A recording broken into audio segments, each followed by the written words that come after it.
Karjan express highway પર માતર toll plaza નજીક આજે સવારે 7:44 વાગ્યાની આસપાસ એક ભયાનક અકસ્માત સર્જાયો હતો। રાજકોટથી ફ્લિપકાર્ટ કુરિયર સર્વિસીસનો માલસામાન ભરીને સુરત તરફ જઈ રહેલ ટ્રકે આગળ ઉભેલી અન્ય એક ટ્રક પાછળ ધડાકાભેર ટક્કર મારી દીધી હતી।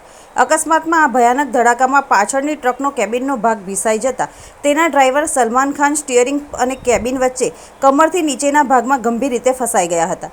ઘટનાની જાણ થતાં જ એક્સપ્રેસ હાઈવે ઓથોરિટી દ્વારા કરજણ ફાયર વિભાગના કંટ્રોલ રૂમને તાત્કાલિક મેસેજ આપવામાં આવ્યો હતો।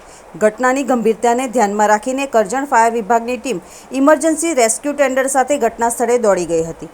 ફાયર ટીમે સ્થળ પર પહોંચીને તુરંત જ રેસ્ક્યુ કામગીરી હાથ ધરી હતી અને હાઇડ્રોલિક ઇક્વિપમેન્ટનો ઉપયોગ કરી ધાતુના કટકા કાપીને ફસાયેલા ડ્રાઈવરને બહાર કાઢવાનો પ્રયાસ કર્યો હતો। અંદાજે 45 મિનિટની ભારે જહેમત અને ત્વરિત કામગીરી બાદ ડ્રાઈવર સલમાન ખાનને સહી સલામત બહાર કાઢવામાં આવ્યા હતા। ત્યારબાદ તેમને 108 એમ્બ્યુલન્સ મારફતે સારવાર અર્થે આમોદ સરકારી હોસ્પિટલમાં ખસેડવામાં આવ્યા છે।